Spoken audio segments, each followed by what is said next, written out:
Hello everyone. This video is to expose Brandi Hall. That's my sister, younger sister. Well, in this video, I don't really have a whole lot of information on Brandi as of right now because when it comes to certain memories that I have with Brandi, I don't remember everything. So when I do start to remember and when I get more information, I definitely will let you guys know as soon as possible. But I can share with you guys what I do remember. You know, the memories that I do still have. I can share that with you guys with no problem. So with Brandi, she and I were born in Chicago, Illinois. That's where she and I were both born. And, you know, we both moved to Madison, Wisconsin at a young age because our mother wanted to, I guess, move us somewhere where we'd be a little bit safer. And in her eyes, she wanted to make sure that, whatever opportunities that she had, it was better for her and for me and my sister. So if it meant, moving us out of Chicago and into Wisconsin, then she did what she felt like was necessary because she was a single parent and she had to raise me and my sister by herself with little help, very little help and support from other relatives. So my mother did whatever she felt like she had to do as a single parent to raise me and my sister in the best environment that she possibly could at that time. So yes, Brandi is my younger sister, and she and I have grown up together. We've lived in the same household, and for the most part, we went to the same schools, except for when it was getting about that time where, like pretty much when we moved to Houston, Texas, that was when she and I went to different schools. But in our early childhood, like elementary school, for the most part, we went to the same school all the way up until middle school, for me at least. It's if I can be entirely honest, it's been very difficult having Brandi Hall as a sister, as a younger sister. It's been very difficult having her so close to me growing up. And why do I say that? Well, because I'm sure that for elder siblings, the ones who are the oldest, I'm sure, or if you even have just a younger sibling, I'm sure you understand how annoying having a younger sibling can be, whether it's a younger sister or a younger brother or both. I'm pretty sure that, speaking from an experience of having a younger sibling, how difficult it is to take care of yourself, and in some situations where when the parent is not around, how you may be left with the responsibility of being the caretaker or the babysitter or just the watch guard, whatever it is that you're supposed to do as an older sibling or even as the eldest sibling. I'm sure that you can relate to the experience of it being very similar to being a young parent almost. Especially, growing up in a Black family where let's just say the Decepticons are more than willing to snatch our family members apart. So sometimes we kind of had to, sometimes as older siblings, we kind of had to step up to the plate and take care of the family when the parents weren't around, so that CPS or the social workers wouldn't come around and rip our family apart due to systematic racism. Now, I know that this is not always the case in every situation, but, being in a Black family, growing up in the hood, or at least an urban suburban, I'm sure that, at least speaking from my experience, I can relate to others when they talk about how difficult it is to grow up in a single parent household without CPS breathing down your neck. So that's my story. That's my testimony. I mean, there was a gray area with CPS in my family because in my particular case, CPS and the social workers were actually trying to help me. because, I had suffered from early childhood abuse. I had a lot of trauma, and it was getting to the point where my early childhood abuse was showing up on medical records. And this caused a great concern to those who didn't really see me. They didn't really judge me by the color of my skin, but they saw that I was an innocent child being badly abused by relatives. And it was clear that that was the case. And the people that were the social workers and the doctors and the CPS workers, they weren't always white. Some of them were different races of people. It really didn't matter what they looked like on the outside. They all looked different. This was one of those situations where it was very clear that a higher power was protecting me in this situation. And it wasn't about race or gender or religious beliefs. This was about moral principles, guiding certain community members to look out for me as a child, because that was what their intuition was guiding them to do, versus it being a black power stance or a white power stance. You understand? Because I've made very clear how I felt about Decepticons, bad white people. I already made my stance clear. I've already made that clear. And this was one of those situations to where I could put my personal bias aside and say that, like I said, a higher power, I can't, this is just one of these miracles that I can't explain, because the abuse that my family members have left on me was one of those untraceable traceables. They did pretty much any and everything that they could have done to keep my abuse under the radar and leave no trace. But I guess, maybe there was ancestors or maybe, relatives or loved ones that had passed on that was looking over me, a higher power, the universe. This is just one of those things that I can't really explain. But, let's just say that whatever abuse that I had suffered behind closed doors was being brought to light. I don't know who, I don't know how, because I didn't say anything. I didn't tell anyone. So this is one of those things where I can't really explain. But the abuse that I was going through at home was starting to become very obvious to my classmates, to my teachers, to the public. And it based off of my perception and the way things seemed, it seemed like each and every person that was entering in my life was being given a choice between being a supporter or being an abuser. I mean, because my abuse was so publicized, it seemed like, everybody, including myself in this situation, our character was being assessed, tested and assessed.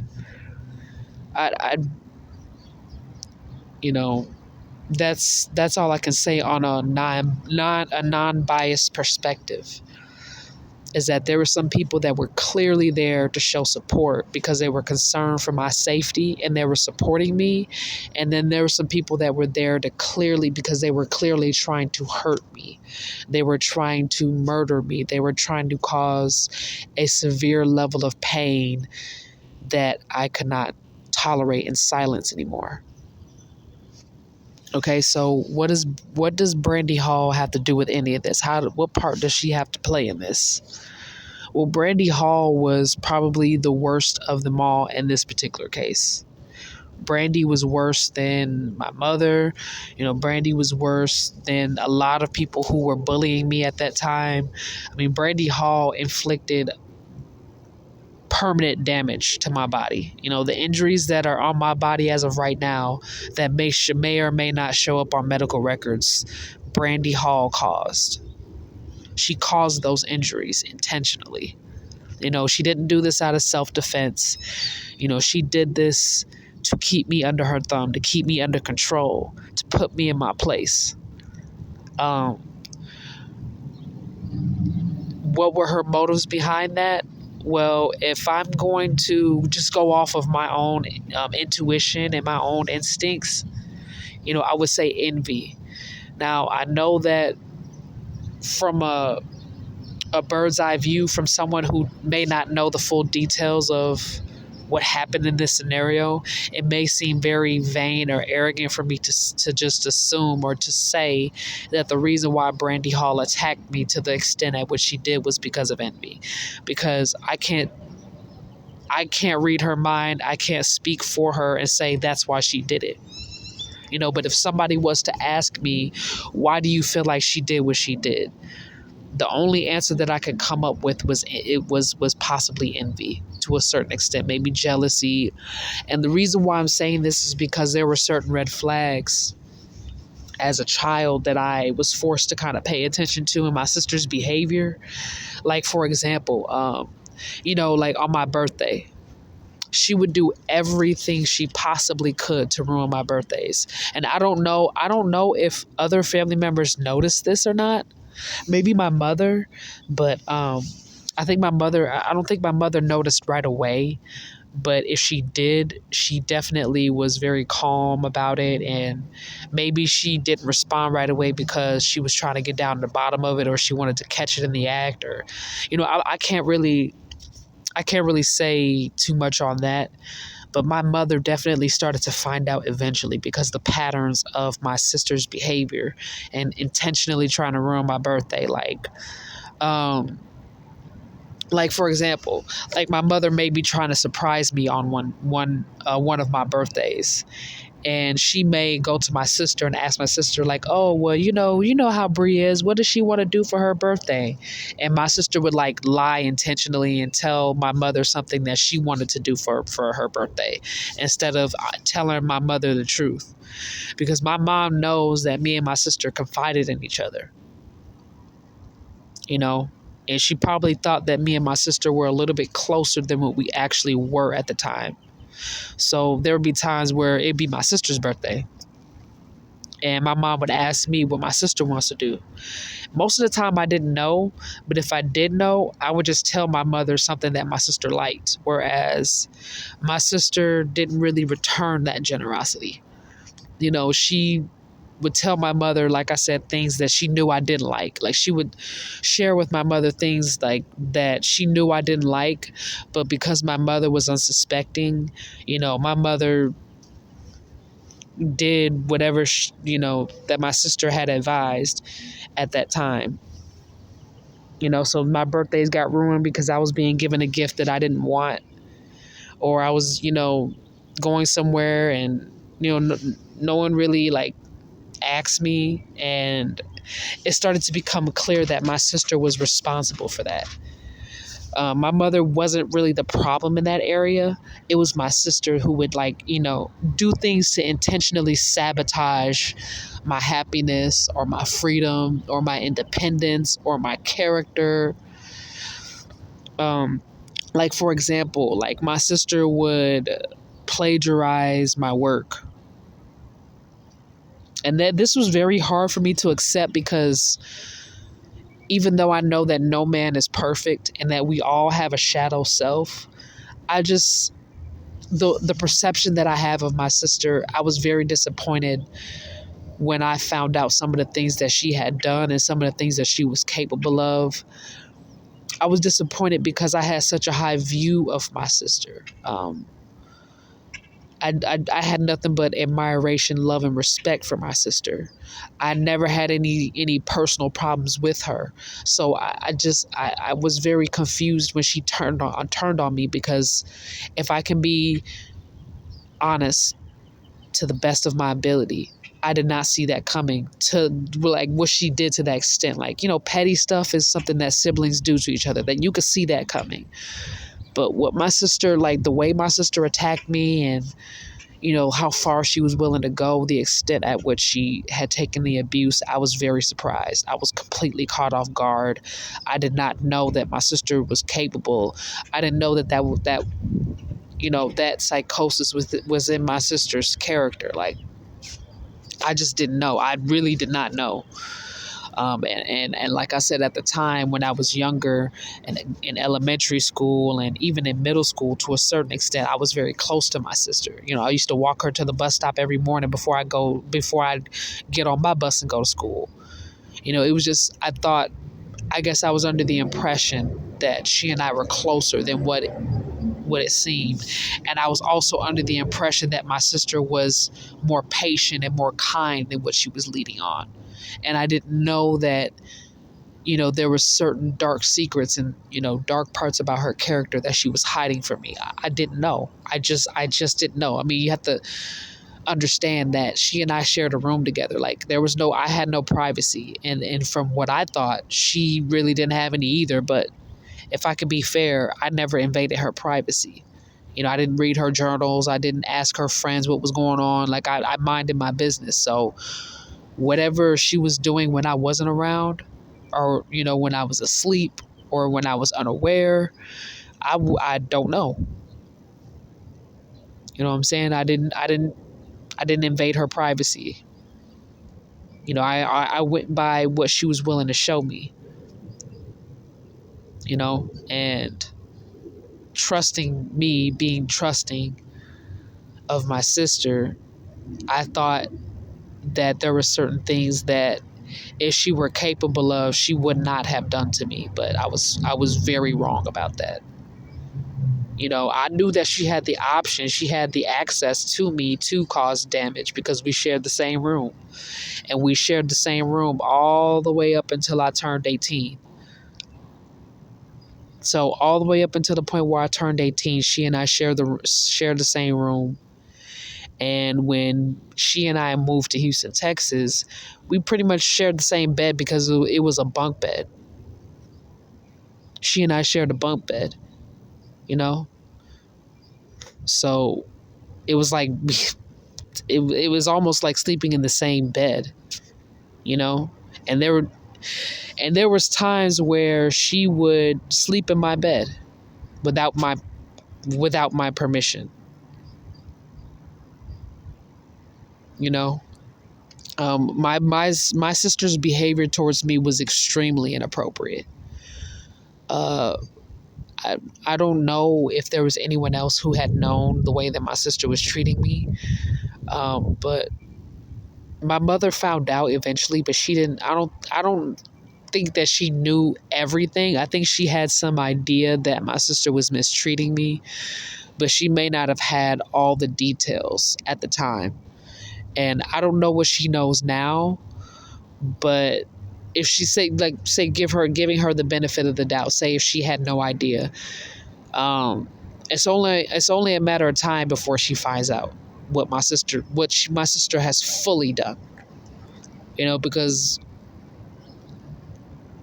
I don't know, like I said, I had such a high perception of my sister that I was very surprised that she was willing to. Everybody's capable of stooping low. Everybody's capable of doing things that are unspeakable, that, are unforgivable.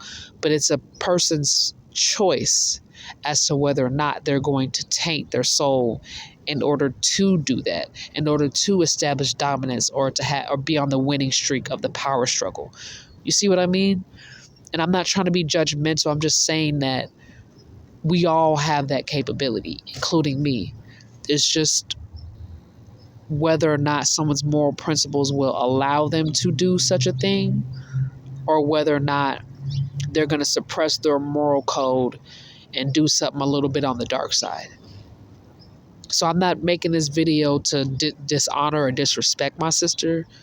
It's gotten to a point in my life to where I've had to kind of publicly speak about some of the abuse that I had went through, because my life is in jeopardy. Do you understand? Like, my life is in danger. Every day I wake up in the morning and I go anywhere, I get followed. Like, my sister's one of those people that follows me everywhere I go. And I have people who keep trying to murder me.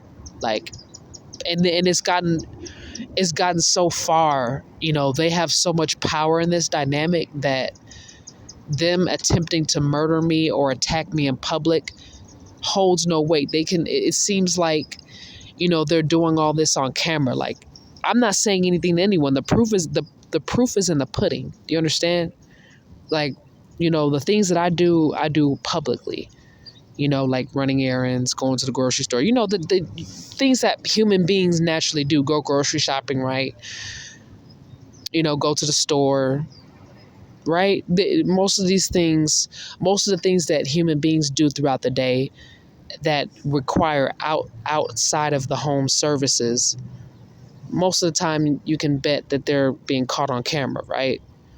Like, say, going to the gym, grocery shopping, clothes shopping, going to the mall, going out to eat, right? There's cameras, there's witnesses, right? So every time I go outside, my sister's the main one out of all the people that I've in my life that I've exposed. My sister's the main person that follows me around. And when I say she follows me around, like, she's breathing down my neck. You know what I mean? Like, like other people that stalk me, they're a little bit more passive, or maybe passive aggressive. But my sister has been very direct, to the point where, like, people have kind of had to pull me to the side about my sister's behavior.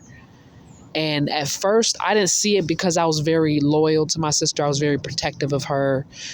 And anybody that said anything negative about her, I was very defensive towards them. But my sister had just become so obsessive that there was a few people that pulled me to the side and was like, yo, your sister tripped. Like, I don't remember everything that they said because this had happened like so long ago. And in even the recent warnings that I had received from people, being fair, I forgot because I just brushed it off. Like, I didn't see it. I didn't see it. I'm not saying that she wasn't capable. I'm just saying that the red flags that I saw were petty, so I didn't think that it would get to that point. I was thinking in my head that, she may be petty enough to do certain things like that, but if I keep my distance, or if I just leave her alone, maybe then, it'll just go away. And if I celebrate my birthdays more independently or outside the family instead of with the family, maybe that will cause some of that heat or that jealousy to go down. And I couldn't have been further from the truth. And like I said, I cannot speak for my sister when people, like, because I've had people ask me, well, why would anybody do this to you? Why would they? I can't speak for this particular individual, and I want to be humble and give this particular person the benefit of the doubt, because if I were to say, oh, this person did it because of that, I would feel wrong, like I'm judging a book by its cover. And certain judgments need to be made, absolutely. But when people ask me why, I don't know. I don't have these answers. And even when I've gone to these particular abusers, including my sister, and asked, hey, why do you treat me like this? Why do you follow me around? Why do you invade my privacy? Why do you have to control every aspect of my life? Why don't you let me go? Like, these are questions that I've asked my abusers boldly. I mean, because I didn't have any other choice. Oh, I want to show y'all something. I don't know if y'all can see it from here. My sister's a cop, by the way. I just want to throw that tip in. But here's this cop that kind of pulled up out of nowhere. I want to show y'all. I don't know if y'all can see it from here. That cop pulling off, that's a cop. It may not look like a cop, but that's Tempe police. I wish I could have zoomed in. I can't zoom in, but that was a cop. I want to show y'all publicly the patterns, because I'm not trying to assassinate nobody's character. I'm not trying to throw no shade. I'm not trying to throw no dirt on nobody. I have good intentions as to why I'm doing this, because I have children. You understand? Like, this is bigger than me. This is I'm not taking any of this personal, but the reality of it is, my sister, along with other abusers, have tried to hurt my children, so it's gotten to the point where how can I say this, to as honestly as I possibly can without triggering anyone. I'm not taking their behavior personally. It's annoying, but I'm not taking any of anything that they do or say. I'm not taking any of that personally, because What's been shown to me is that this dynamic is a power struggle. You know, the gang stalking, the attempted murders, the child abuse, the physical assaults, the sexual assaults, all this is just a power struggle. And I know some of y'all tough guys and tough gals, you know, are probably thinking that if somebody had done this to you, you would handle it. And I'm just here to make it very clear that I'm not a tough guy. I'm not a gangster. So, you know what I'm saying? I mean, I will do anything I need to do to protect my kids. Let me just make that clear. And I'm pretty sure that as a parent, if there are parents that are watching my content and listening to my content, you understand what it's like to be a parent and have unconditional love for your children, and you be willing to do anything to protect them and make sure they're safe. And that's what I'm here for.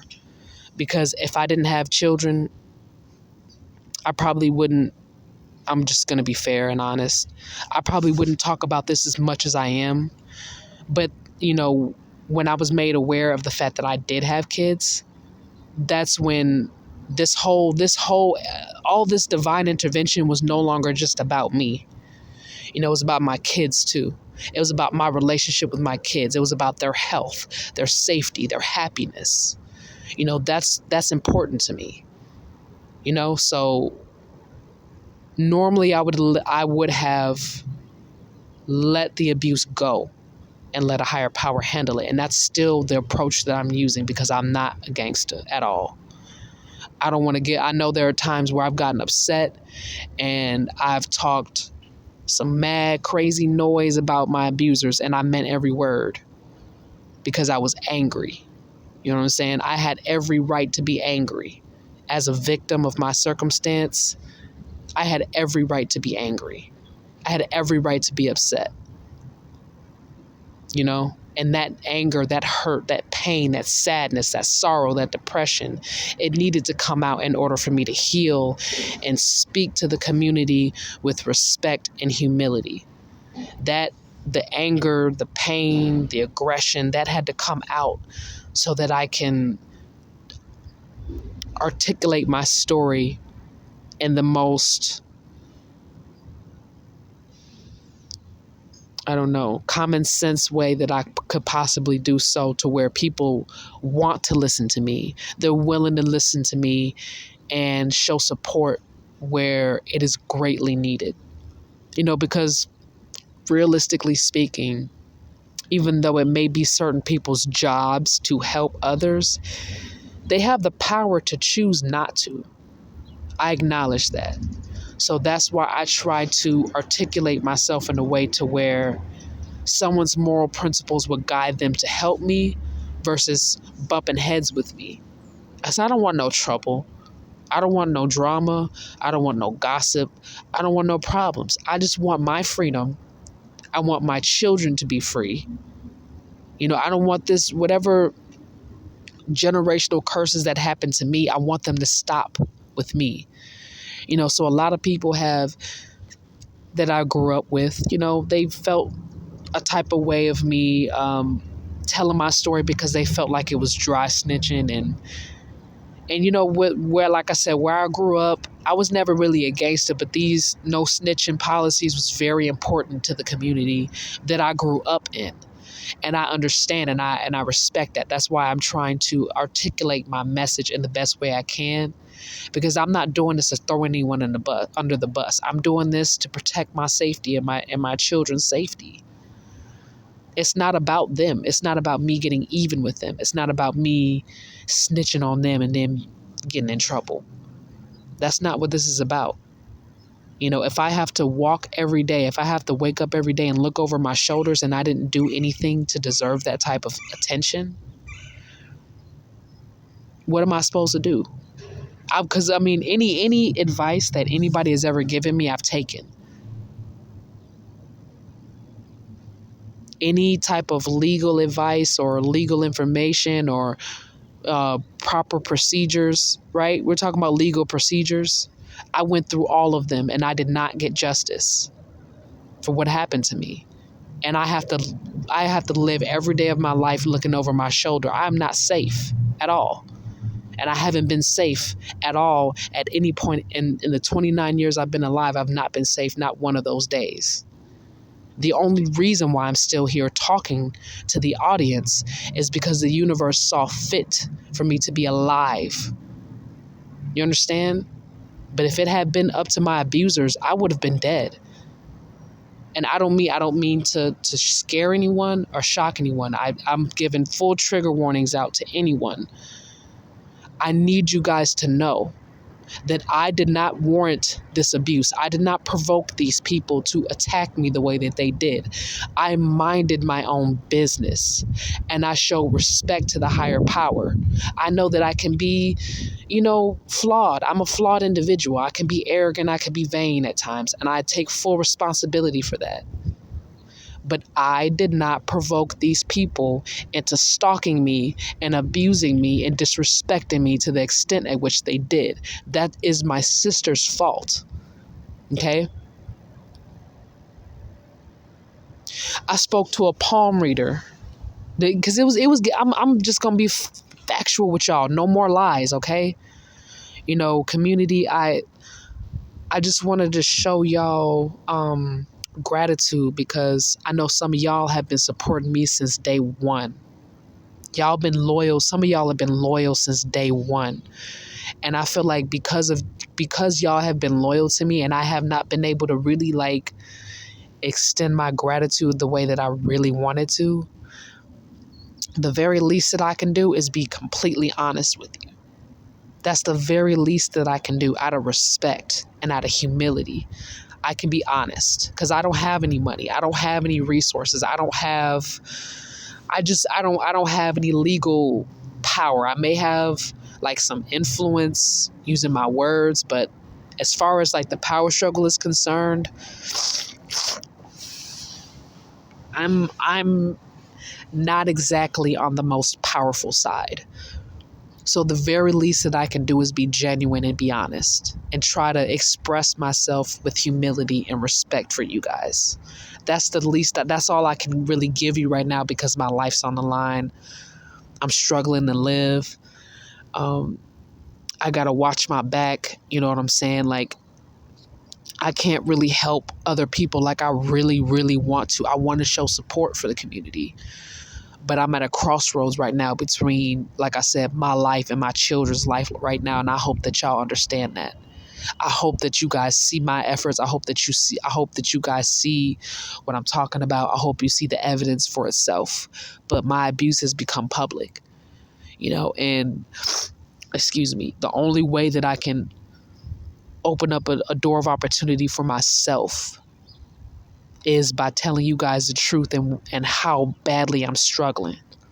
I'm struggling bad, y'all. I got it bad right now. And I'm not trying to make myself look like a saint because I'm not. I've never claimed to be a saint. I'm not a saint. Okay, I'm just trying to man up, take some responsibility, live a better life, be a better example for my kids. I'm really not trying to outdo or outshine nobody because I've been accused of these things in the past. And I guess, like I said, when I had asked some of the people that made it clear that they had an issue with me, why? Why? Some of them told me that they felt like I was better than them, or I thought I acted like I was better than them, or I acted some type of way. And I mean, being as though I am pretty arrogant, I could see why they would think that, but I'm just trying to make it clear that that's not the case. I just have my shadow that I got to deal with. I got my own, that really ain't have nothing to do with most of the people who are giving me a hard time. Me acting the way I act, or if I get emotional at times, it really, for the most part, has nothing to do with anybody. I'm just in my head, as a nerd, speaking as a nerd, we nerds have the tendency to be in our head all the time. I'm in my head all the time, but that has nothing to do with most of the people who have chosen to give me a really hard time. When I'm in my head, it has nothing to do with them. But I feel like them choosing to bully me, they made it about them, and it's not. So back to my sister. How does this correlate to my sister? Well, my sister has really just been the ringleader of the bullying. She's not really so much the person that recruited others. She acted on her own. Like how she acted towards me, how she treated me. This was her character. And if people chose to join with her because they wanted a piece of that power, or they wanted a slice of the devil's pie, they have their own reasons for why they did what they did. Whether they were loyal to my sister or they just hated me, they couldn't stand me.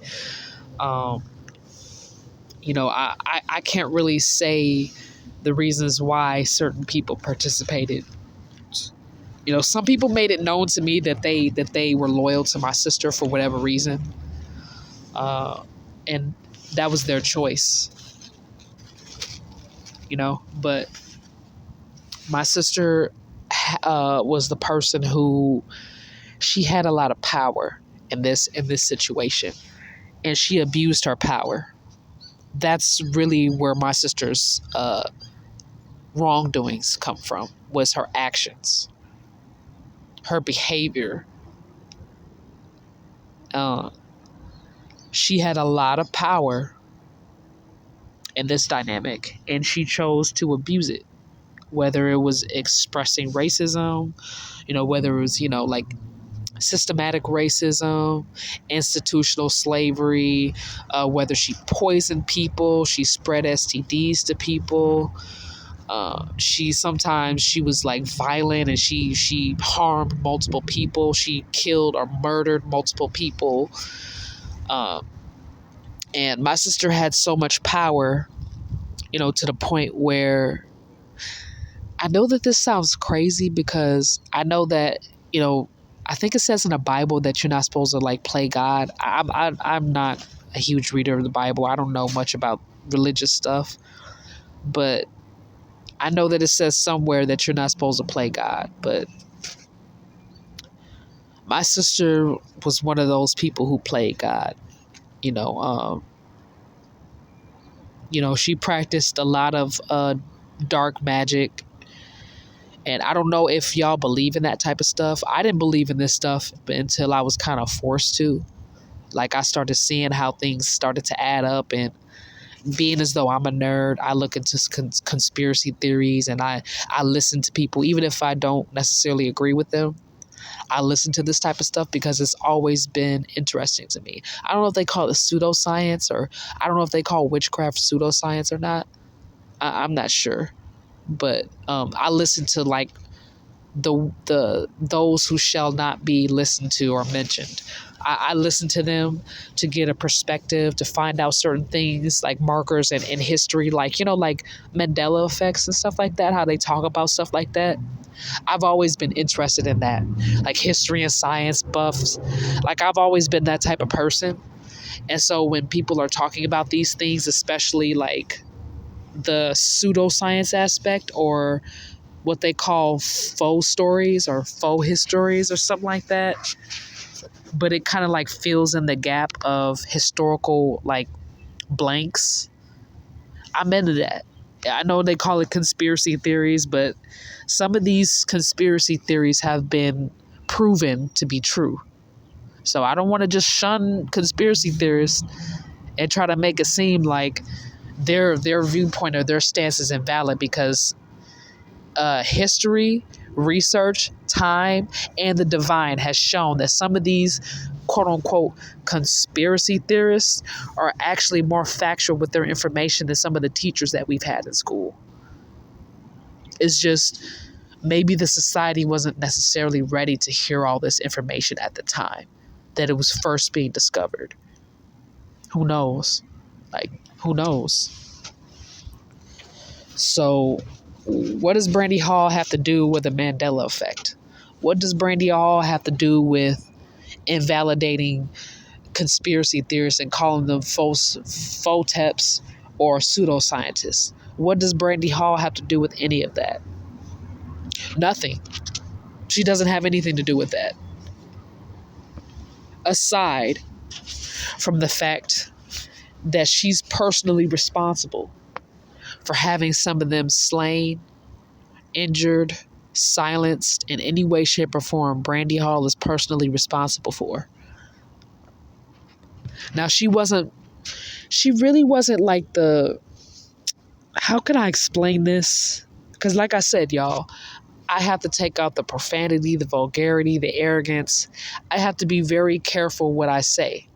So I have to filter my speech. You understand? So this is new to me. Like, speaking in a way that's almost professional or having a class.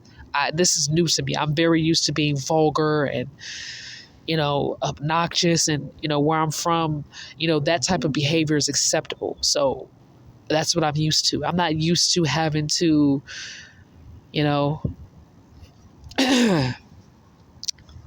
fix my hoodie and, or fix my suit and tie and speak with class. I'm not used to that. It's because where I'm from, it should, when you speak with professionalism, it's considered sugarcoating where I'm from.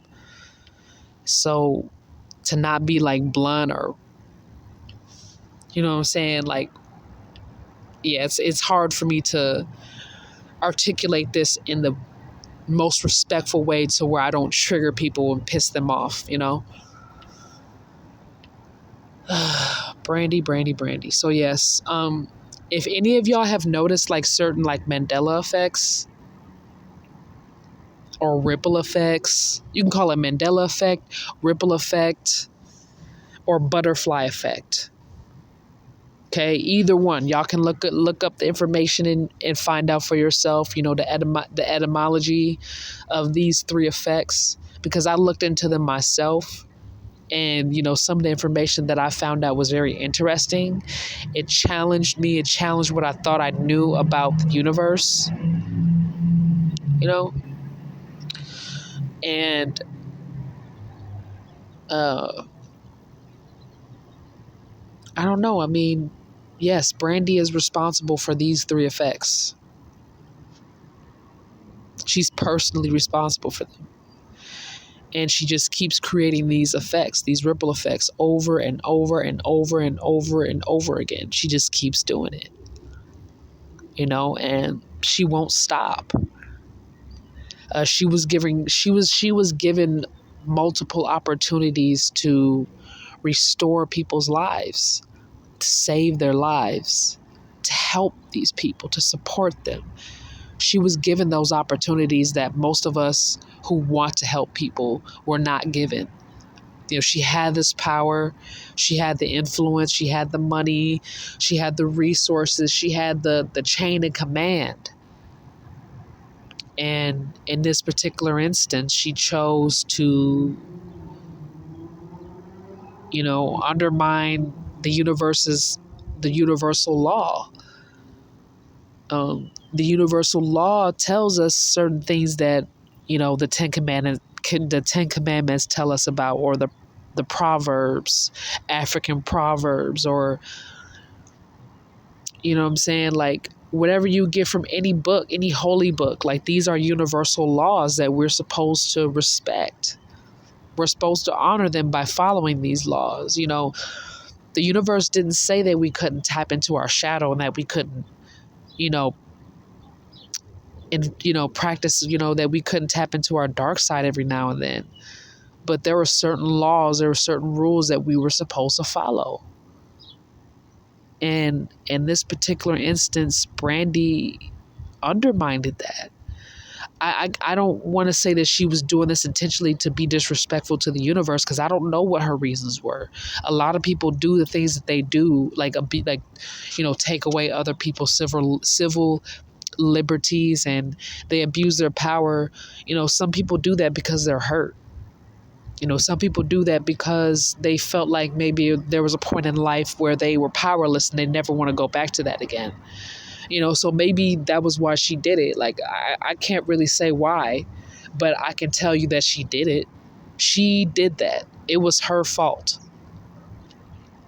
And a lot of the gang stalkers that are loyal to her, are throwing me under the bus and scapegoating me as if I'm the one that's responsible.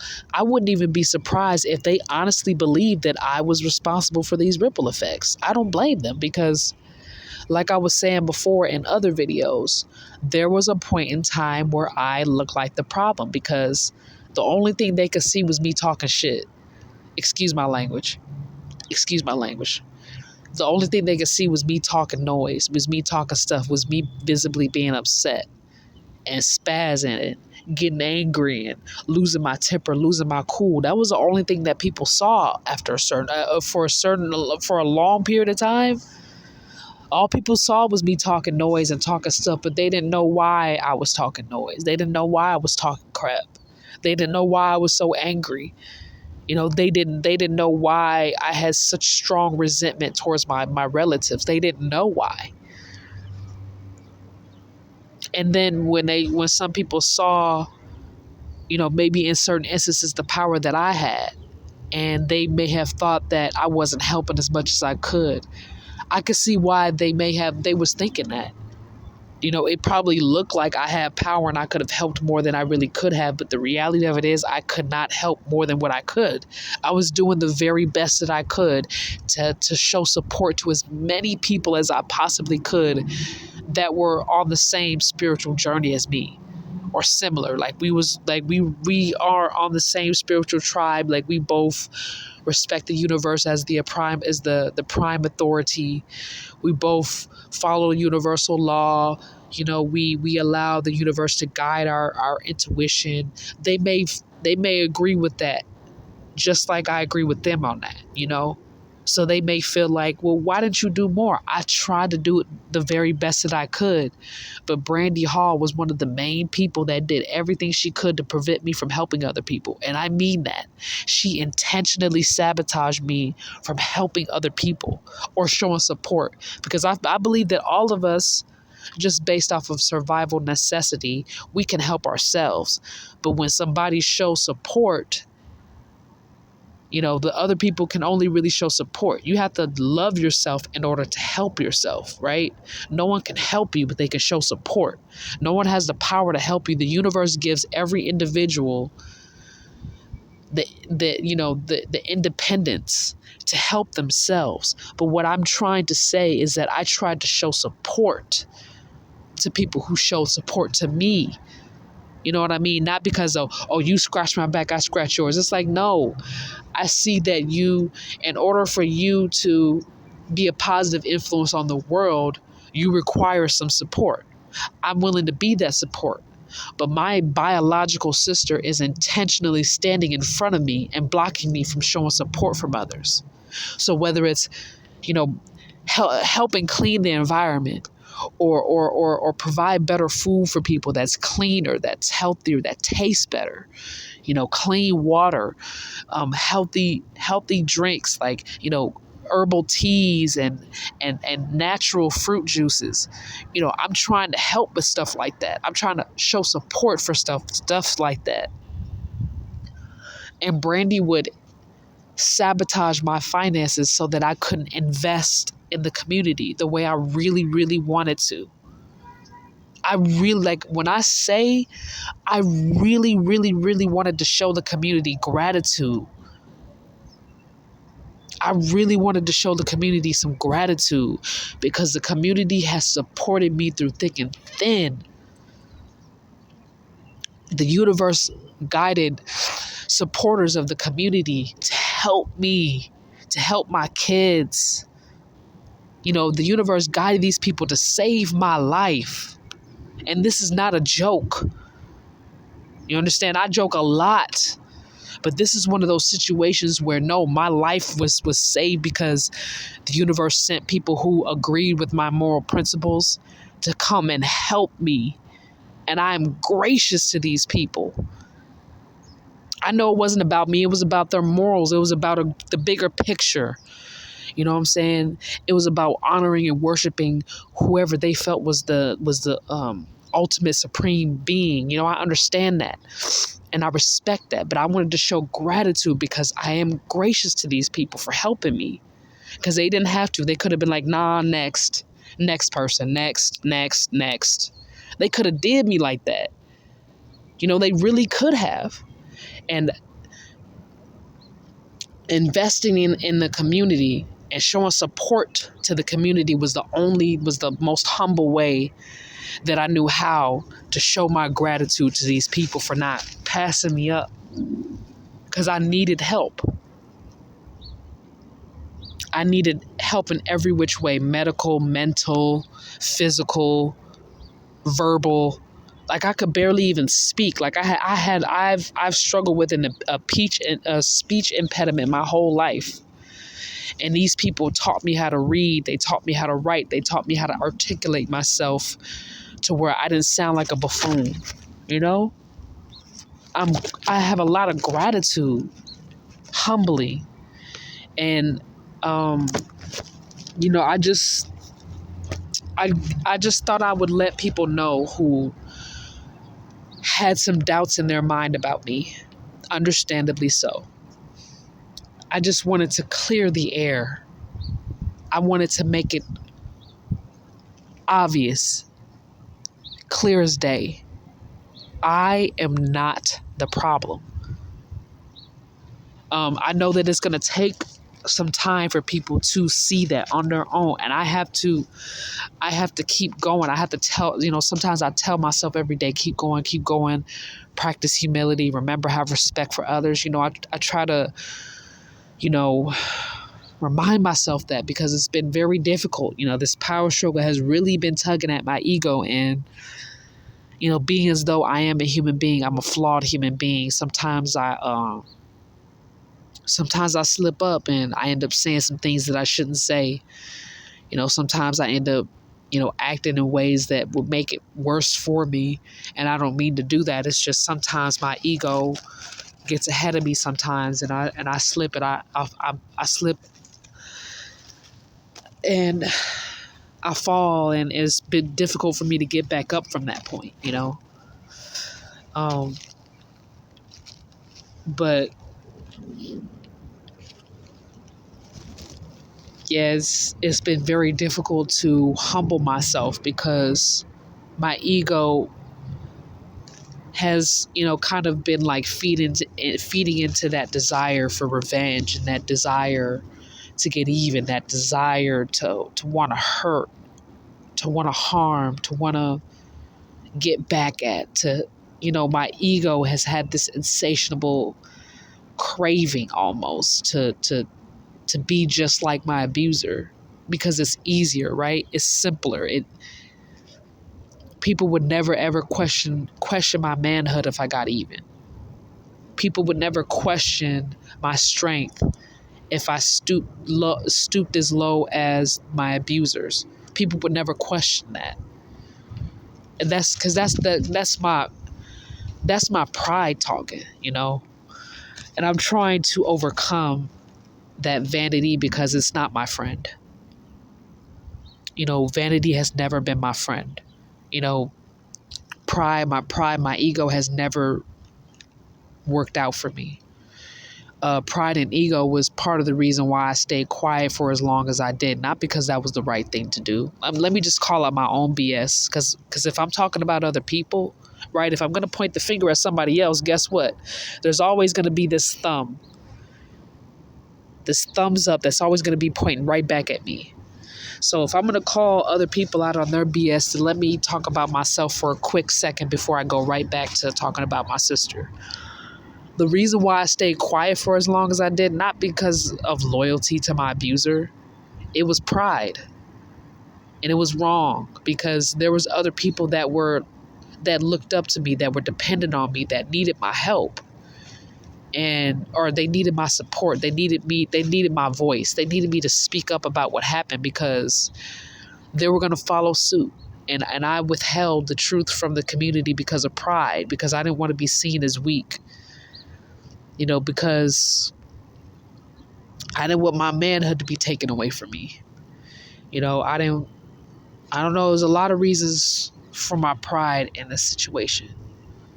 And I know that I had the opportunity to tell my story and really talk about what was going on, but I was so embarrassed because of pride that I allowed my pride to partially contribute to my downfall. If anyone were to ever ask, what happened to you? Like, I mean, because I did have a lot of influence and power, and, I did have these resources, and I did have the finances to help people, so when people ask me, how did it get to this point? My pride is partially responsible for this. My vanity is partially responsible for this. And me telling my story is me taking responsibility for my arrogance. I regret letting it get this far. I could have said something sooner, but I use the no snitching policy as an excuse to dismiss unacceptable behavior. And what forced me to snap out of it and take my head out of my own butt crack was seeing how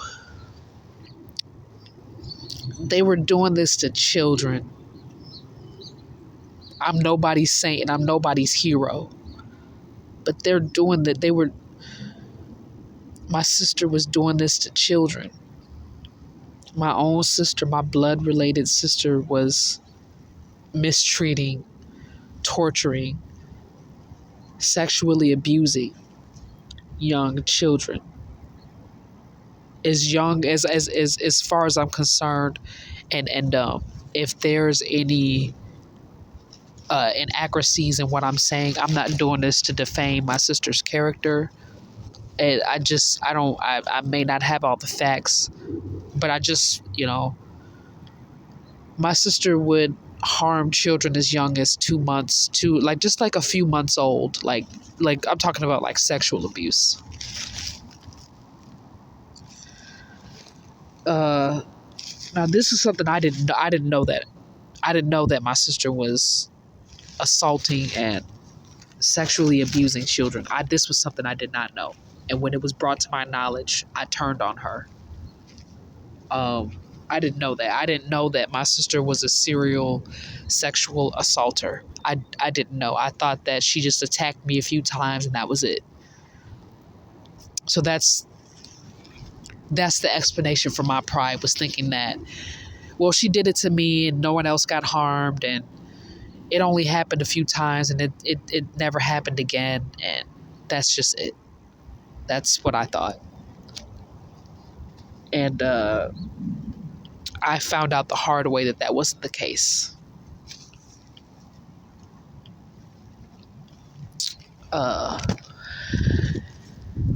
So as far going back to my sister, now that I've accepted some responsibility, my sister, what did she do to me that made me finally say, you know what?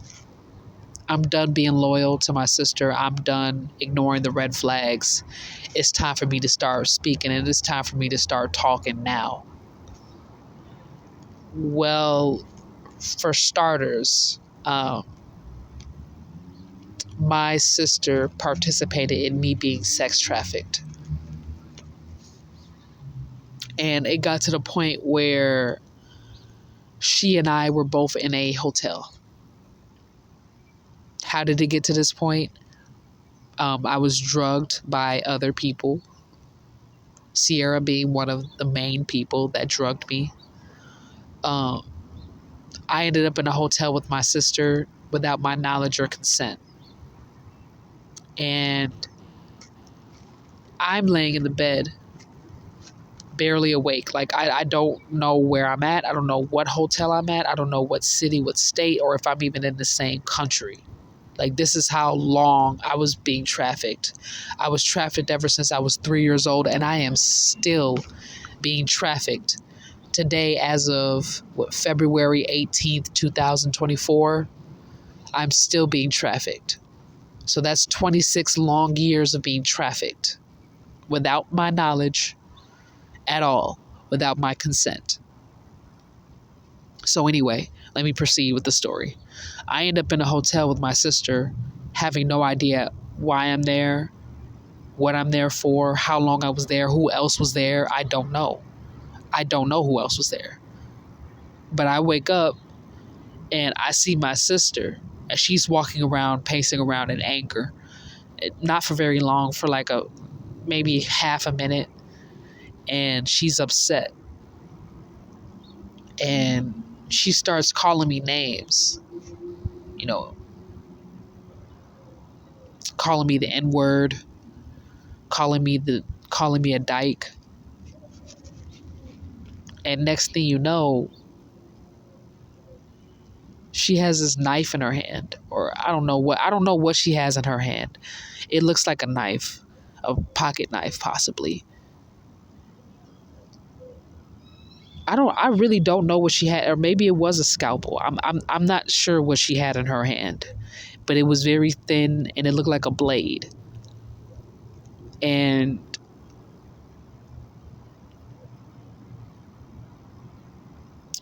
she cut off my testicles.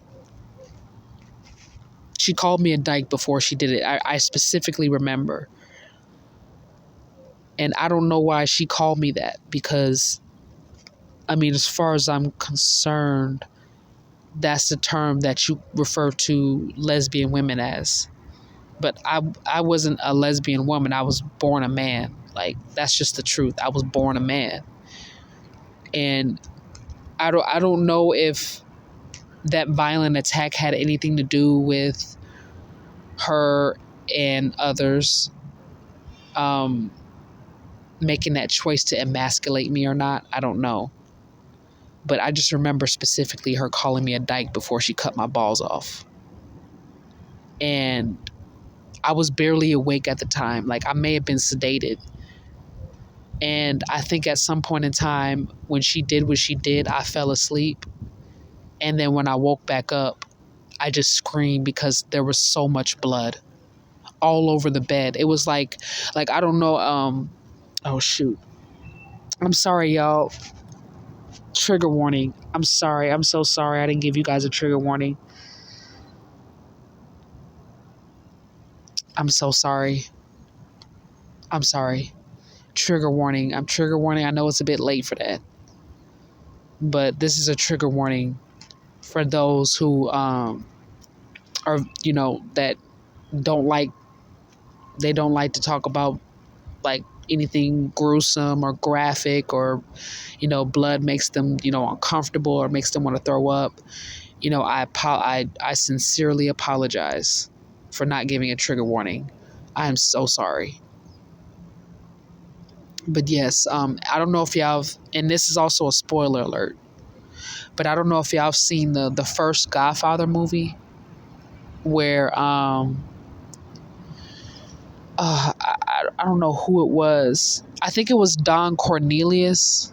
I don't know if that's the correct name, but I think it was Don Cornelius, and he was like he was in his own home, and he was sleeping, and Michael Corleone came in, and he like chopped off like a horse's head.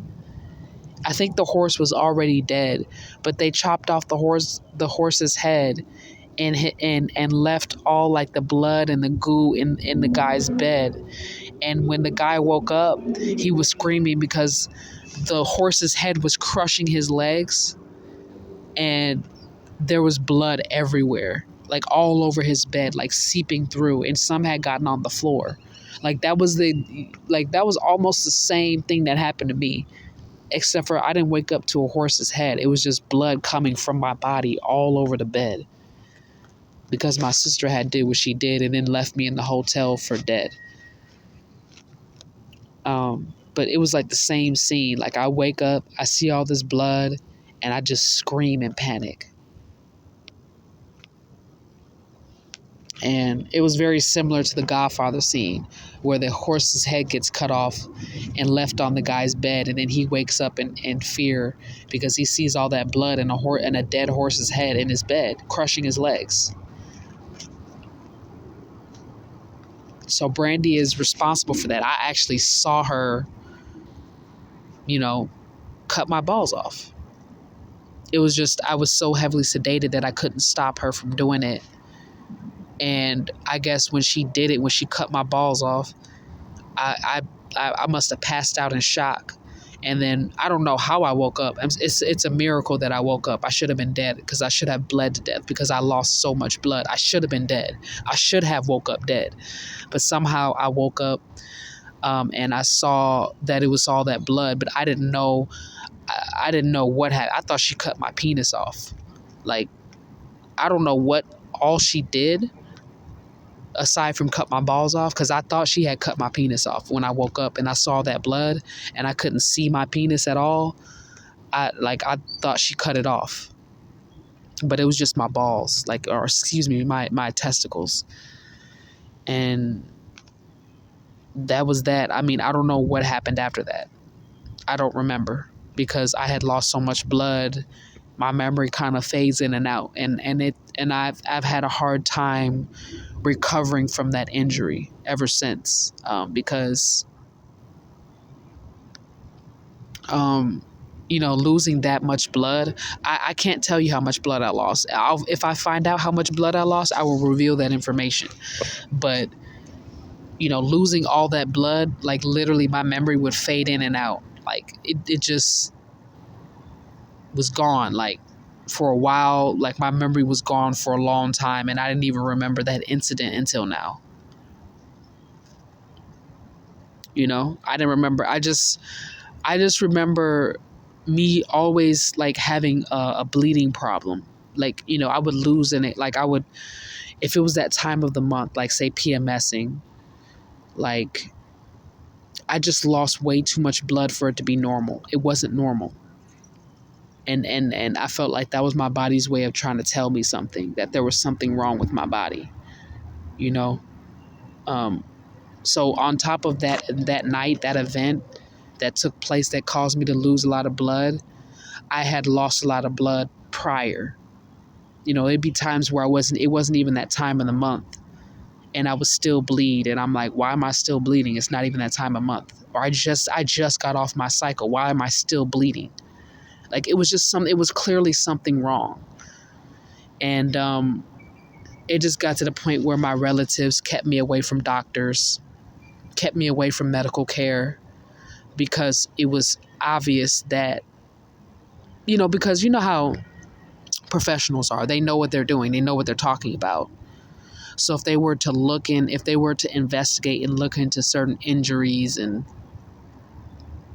certain genetic abnormalities, mutations, some of them end up revealing to the public that it was not some kind of genetic predisposition. Like they weren't born with this disorder.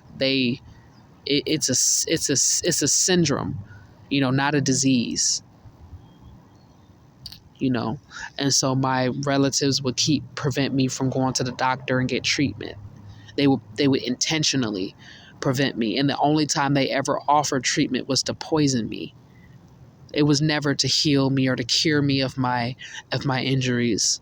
It was never to help me heal. I'm talking about my relatives. I'm not talking about the doctors. The doctors are not the problem. Well, not in this particular instance, as it applies to my relatives' indiscretion. My doctors, some of them tried to do what they could. It was my relatives that were trying to keep secrets. Some relatives were trying to keep secrets.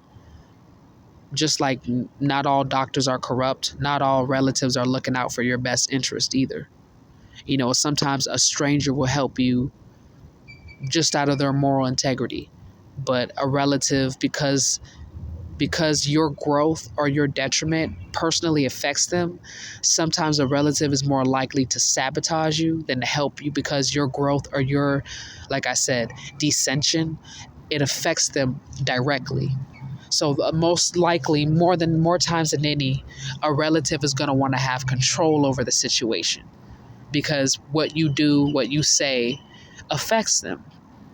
Whereas a stranger, on the other hand, only has something to gain spiritually by helping you morally.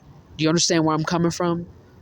And so I'm not trying to point the blame at any strangers. Let me make this very clear. The strangers in this dynamic are not the problem. It's my relatives. And some of the people that I grew up with that are not relatives are also part of the problem. It's the people that I know who are the problem. More specifically, my relatives. And even some of my relatives are not even the problem. Not all of them. All of them are not the problem. Only the ones that were really close to me growing up are the problem.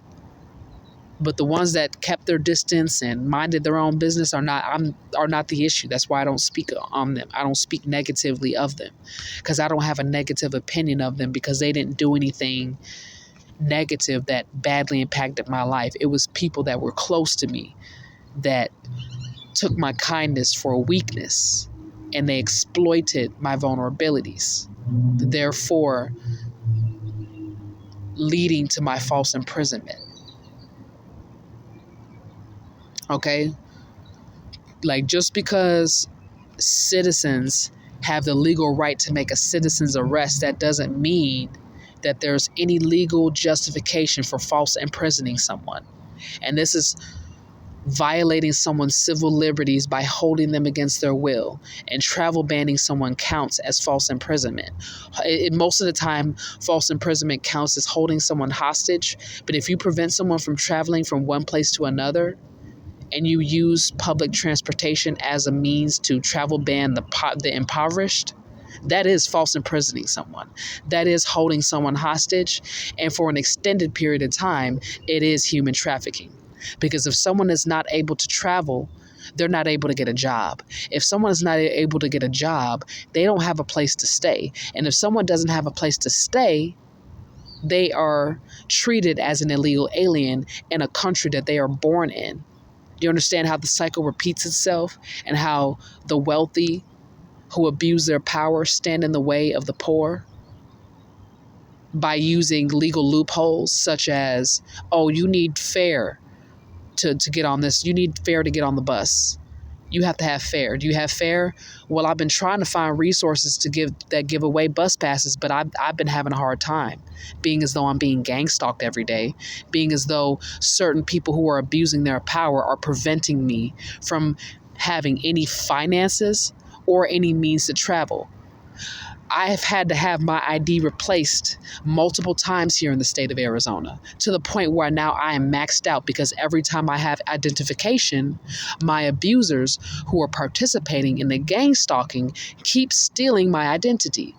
They keep stealing my ID card. They keep stealing my social security card. They keep stealing my birth certificate. They keep stealing any legal proof or documentation that I am who I say I am. They keep taking that. So therefore, how am I going to, say, get a job unless it's under the table via human trafficking or the black market? How am I going to get myself off? How am I going to pull myself by my bootstraps when I have to depend on my abuser to buy my bootstraps to begin with? Like, this has gotten to the point where now I'm caught between a rock and a hard place, so much so to where I have to tell my story publicly so that other people can also be given that opportunity as well. And it's not just about me helping other people have that opportunity. It's about exposing narcissism, exposing how Decepticons have chipped away. They didn't even inhabit this planet first. We were here first, and yet they found legal loopholes to prevent indigenous planetarians, aka human beings, from using the resources that this planet has to offer, preventing people from using that. So if the Decepticons chop down all the trees, where are we going to get our herbs and our fruit from? If the ground and the soil is sour, how are we going to grow grains and other foods that could be grown from the ground and not the trees? If the soil is sour, how are we going to do that? If they keep poisoning the water, how are we going to have clean water to drink? If they keep releasing chemtrails, how are we going to breathe clean, healthy air? And how are the animals going to breathe? How are we going to breathe? How are we going to survive if everything is toxic and poisonous?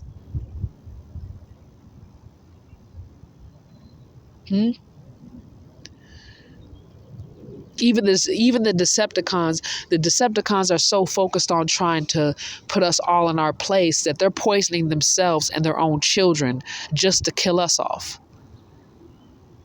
Think about it. Don't Decepticons need water too?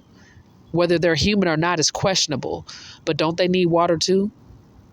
Don't they need food too? If they're poisoning everything, how do they know that they're not being poisoned? Because if you sabotage, survival for every living organism on this planet, at some point in time, the snake is going to eat its tail.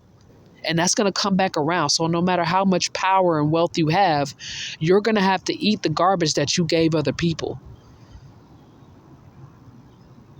Why? Because healthy food, clean water is going to be much harder and harder to find. And having money is not going to be enough. Sometimes you got to have power. Sometimes you got to have respect to have access to these things. Do you understand what I'm saying? And this is the type of behavior that leads to Armageddon. And then we have to repeat the cycle over and over and over again. This is why people are suffering so much. And my sister, being the leader of them all. Yeah, let's, because it's time to hold people accountable for what they do. This is not about putting people down. This is not about making people feel guilty anymore. Because we're past that. Because if they had a shred of conscience, they would never throw their own children under the bus for La Raza. Do you understand? We're past guilty consciences at this point. Because if they had a guilty conscience, they wouldn't have taken it this far. My sister, if she had a guilty conscience, wouldn't have let things get this bad and continued that, repeat that same. It's one thing to do something bad once, twice, a few times. You know how we are, we human beings are.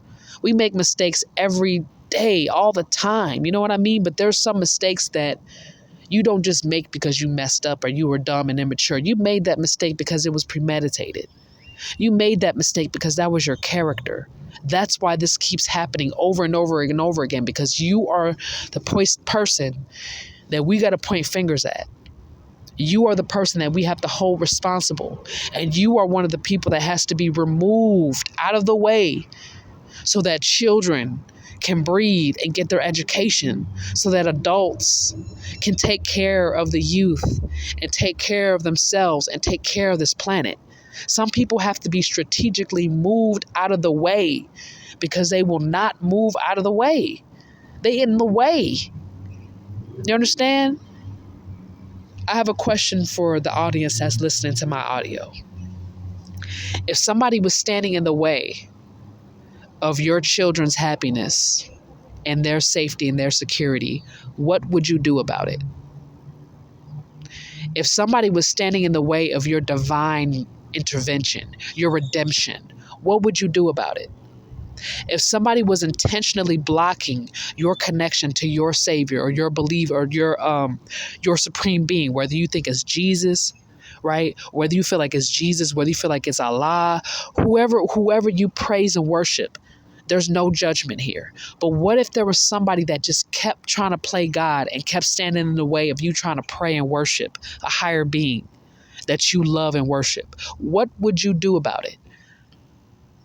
There's a lot of psychopaths and sociopaths that'll never give you the benefit of the doubt by answering this question.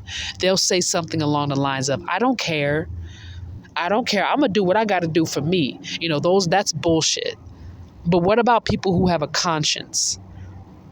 What about people who don't listen to man? They don't follow man. They follow their intuition and their moral compass. Those are the people I'm speaking to. And to those people, I ask you, what would you do if someone kept standing in the way of your legacy? What if someone kept gaslighting you to think that your moral principles are wrong and doing the wrong thing is right?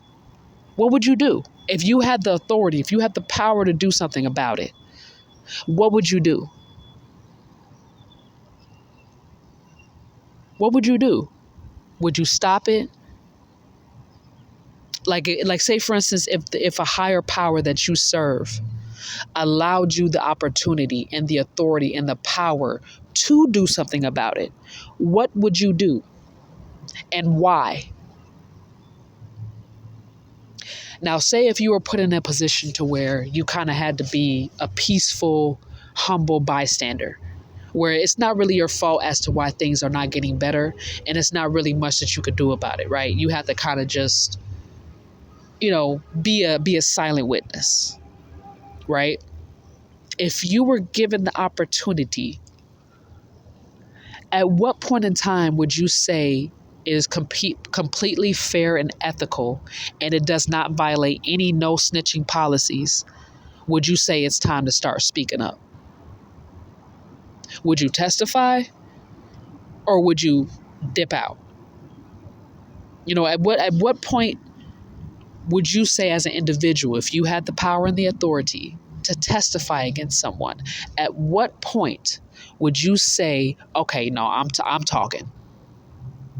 At what point? Would it be child abuse, incest, human trafficking, institutional enslavement, systematic racism and racial profiling by police? At what point would you say it's time for me to either testify or start speaking about these events publicly? At what point would you say that crosses the line? Their behavior crosses the line.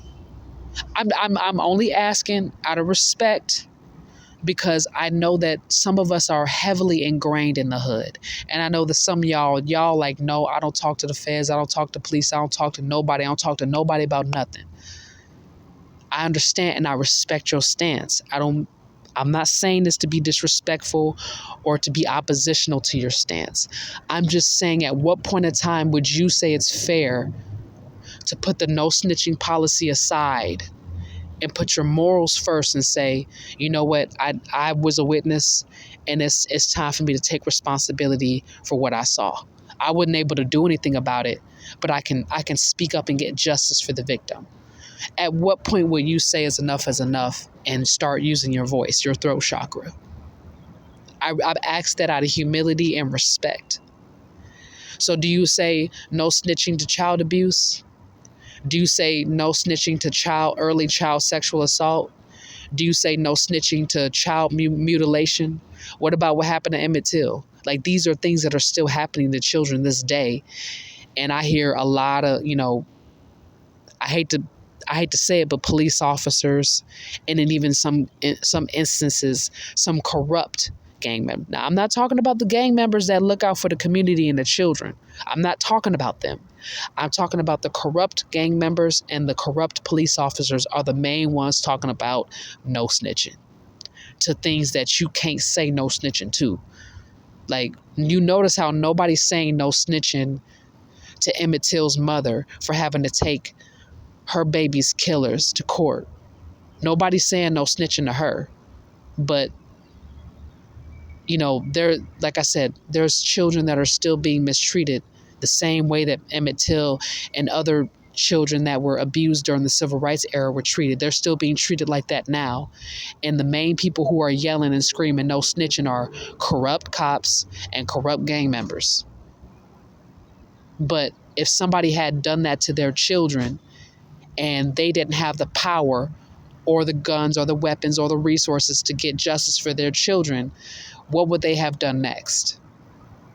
Because you think about it, a lot of people who have power and resources can judge. They can say, well, why you snitch? Why you ain't just handle it yourself? Well, not everybody has access to weapons. You know what I'm saying? Not everybody has, vigilante connections that will handle it for them. Do you understand? Like, we have to be fair all the way around, because some people are not gangsters. Some people are civilians. So they have to handle it the way that a civilian handles it, and not the way a tough guy would handle it. So we have to be fair. Because a lot of corrupt cops and corrupt gang members are holding citizens to a G code that they are not legally, morally, or spiritually obliged to follow. So again, at what point do we say that it is appropriate, socially appropriate, to speak up about abuse and disrespect? At what point in time is it okay? At what point in time is it socially acceptable, economically acceptable, so on and so forth? I ask that to those who are, you know, intrigued by my work. If they are a fan of my content and they want to put an answer, if they just want to think about it, if they want to show somebody else, they want to ask somebody else, because it comes to a point in time where if you follow the no snitching policy in areas where you are not obligated to follow it, basically what you are doing is you are preventing the justice system. You're preventing the community from holding certain abusers accountable for their behavior. You understand? And then you, like the corruption, are standing in the way of poor people and victims attaining wealth, health, and justice. You know, a lot of people are quick to shut the victim up, blame the victim, scapegoat the victim, make the victim the black sheep. But how many people jump to the victim's defense and say, no, this is wrong. I got your back. And if anybody gives you a hard time, I'm not going to allow it to happen.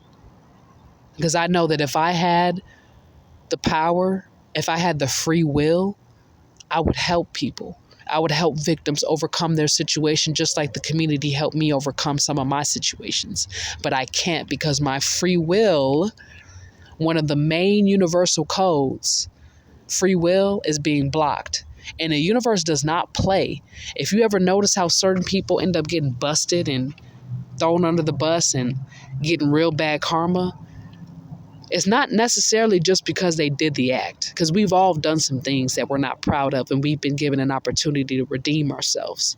The reason why the universe stepped in, the reason why a higher power stepped in, the justice system stepped in, was because people's free will was being violated. And we all know what happens when, on a global scale, a large majority percentile free will is being infringed upon. We all know what happens. Jobs don't get done, right? Let's just keep it real. Because some people are not looking at it from a moral stance. Some people are looking at it from an economic or political stance. Okay, well then let me bring a proposition to you then. I've been seeing a lot of managers and store managers and bosses complaining about how the youth, or the Generation Z and the millennials, how we don't want to work.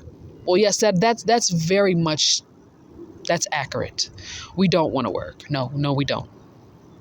And with all due respect, there's a reason why.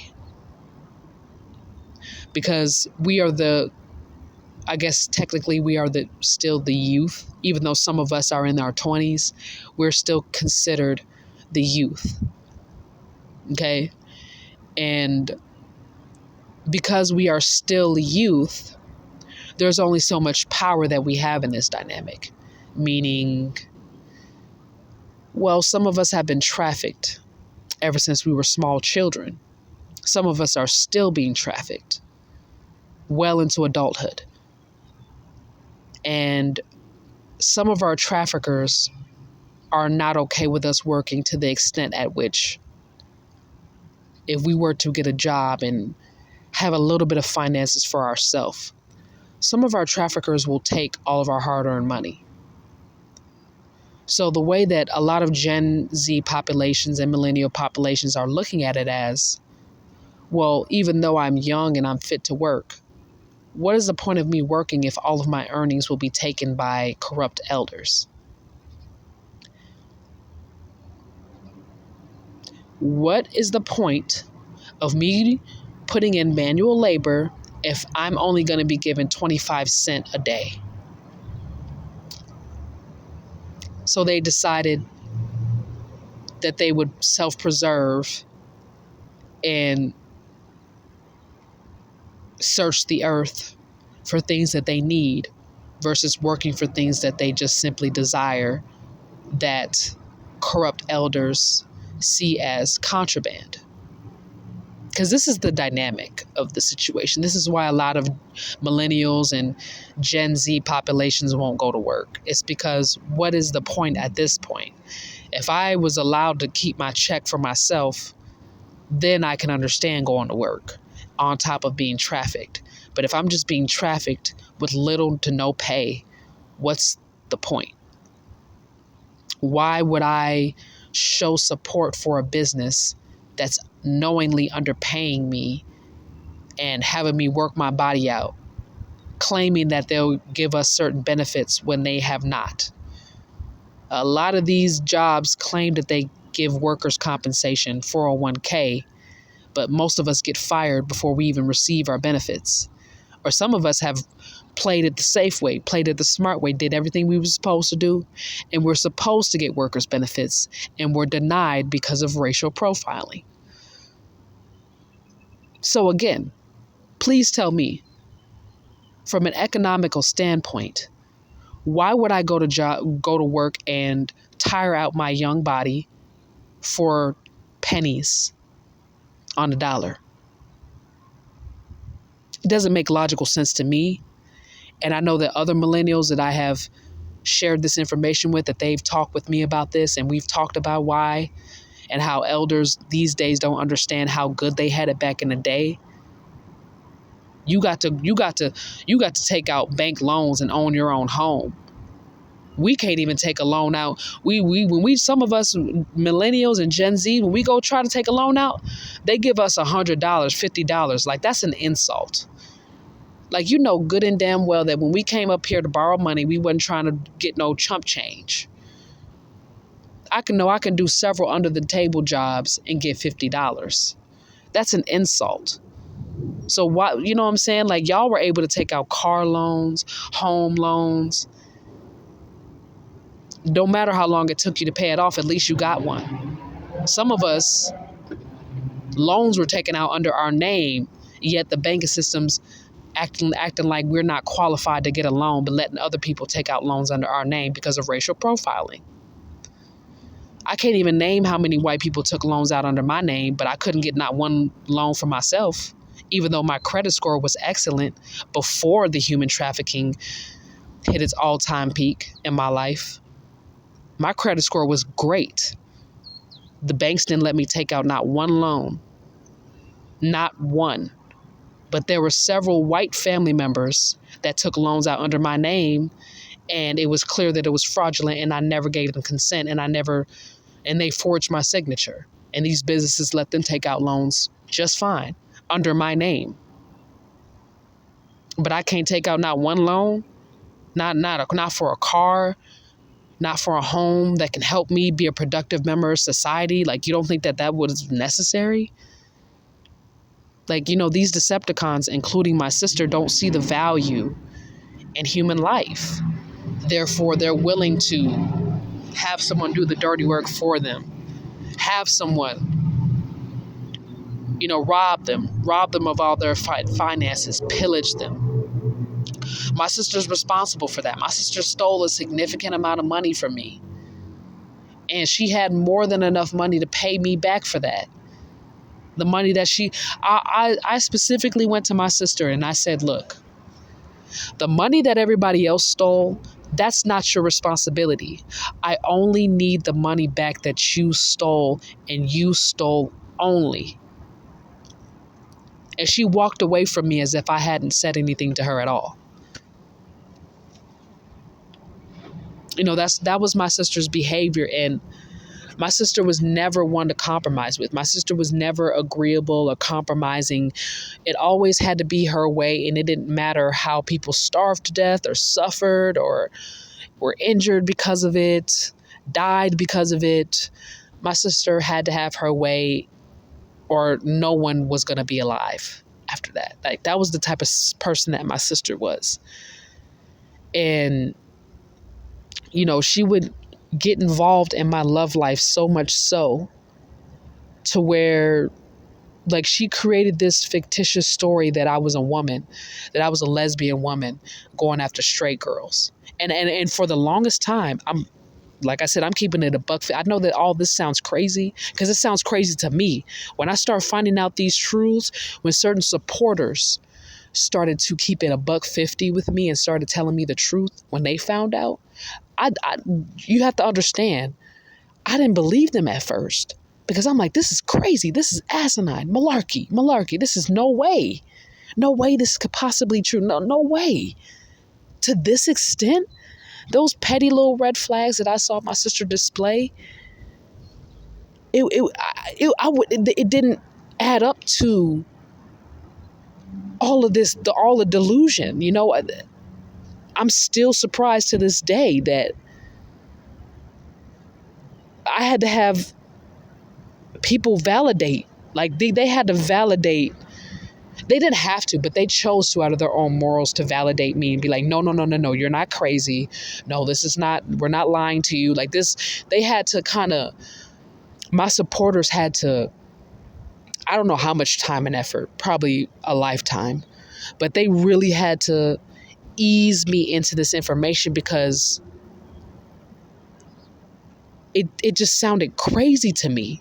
You know, I didn't have no evidence to support this. You know, I didn't know. And I don't know who any of my childhood doctors were. I remember their face and I remember how some of them were kind to me and some of them started to become suspicious of, you know, some of my bruises and some teachers, like some healthy supporters, whether they were doctors or teachers or classmates or whatever, like they started to become suspicious of some of my bruises and some of my scars and the way I was walking and limping and how I went from being healthy to now I can't walk proper. Now I don't know how to, if it hadn't been for the people who supported me, I wouldn't have a legitimate story to tell. I wouldn't know what to say, you know, because my abusers would always tell me, you know, because they were the only ones, they were the only authority figures. Some of them were the only adults in my life. Like when I wasn't out in the public and I was in the privacy of my own home, my abusers were the only connection to quote unquote or quote unquote reality that I had. You know, so my supporters made that choice to step in and say, you know what? It's clear as day that some people in your life are not willing to be honest with you, so we'll fill in the blanks. But if it hadn't been for my supporters, I wouldn't have a solid case. You know, my abusers were very strategic to not get caught, to know where to hide the bruises, right? To make them internal to where they couldn't be noticed. And if the doctor or a nurse or a medical professional would have picked up on it, they would think that it was some type of sports injury, because that's what I thought. I played sports all the time and I wore my body out all the time. But it got to the point where some doctors were willing to tell me, hey, no, this is not, I hate to break this to you, but this is not a sports injury. Well, I've had many accidents, you know, skateboarding, riding my bike. It could have been an accident. I was in a car accident. It could have been that. You know, I'm not trying to make excuses for my abusers, but I didn't know. Like, I'm thinking this was just like an accident. And they're like, no, this was no accident. This wasn't out of self-defense. This was inflicted. Some of the wounds that you have here, and here are sexual assault induced. And some of these wounds here were so old that this had to have happened to you when you were a child. That's when I was like, okay, you know what? That's when I had to shut my mouth and let the professionals speak. But this, like I said, this is serious. Like, and some people know me from when I was a baby. They know that I was always very goofy, very smiley, very happy. I was always joking around. And when they see me like this, I guess some of them were like, well, Bree, I don't know Bree to be a liar. She may be arrogant, may be vain, but I've never known Bree to be a liar. And she's normally laughing and joking, and now she's serious. I may need to look into some of my healthy relatives were like, I may need to look, because Bree don't lie. I mean, you know what I'm saying? Bree is normally joking about stuff. So when she's serious, it's something seriously wrong. And that's that. So, and I know some people are probably wondering what this video has to do with Brandi Hall. Brandi Hall is personally responsible for all of the injuries that I've suffered in my lifetime, whether they were old or new. That's number one. Number two, acknowledging the illegal and illegitimate blackball and scams that the Decepticons have run on the community is a step-by-step playbook guide from Brandi Hall on how to strip people away from their rights without them knowing or without them being able to stand up for themselves in court.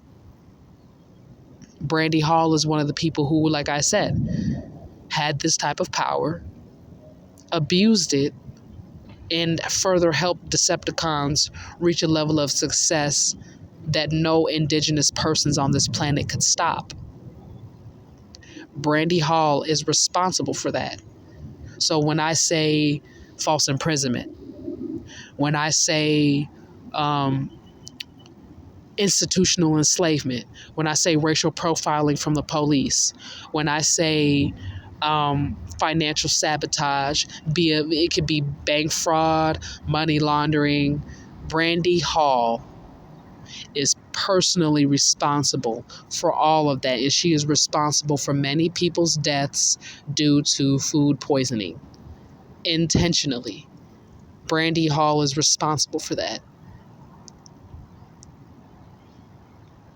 Now, maybe in another video, I can get into the ripple effects. What causes ripple effects? Why they continue to keep happening. I'll talk about that later because some people may not be on the same page spiritually, to where they may not, believe in like black magic, or they may not believe in ripple effects or reincarnation. They may not agree with me on these things.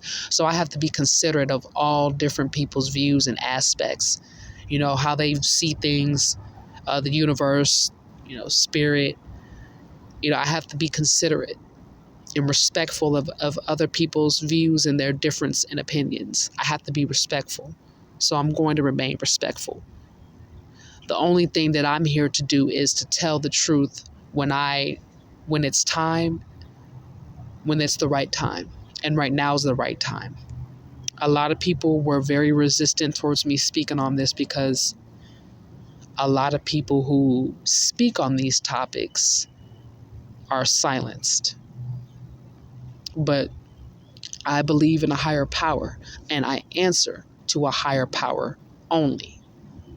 So therefore, I assume my testimony is further evidence that, if a higher power gets involved and puts its protection over you, you'll be able to do whatever you need to do, even being in some of the most dangerous situations. If the universe sees fit for you to speak and tell your story and tell your testimony, you are going to tell your testimony. You understand? And no matter how many people try to silence you or even eliminate you, if the universe sees fit for you to do something, the universe is going to make sure to give you enough spiritual protection to where you can do it. And I strongly advise those who are living in fear, go to a higher power. Let your heart and your intuition guide you to the higher power and ask for help. Because sometimes, like for example, for me, I've used every single resource that I could possibly use that was given to me or offered to me.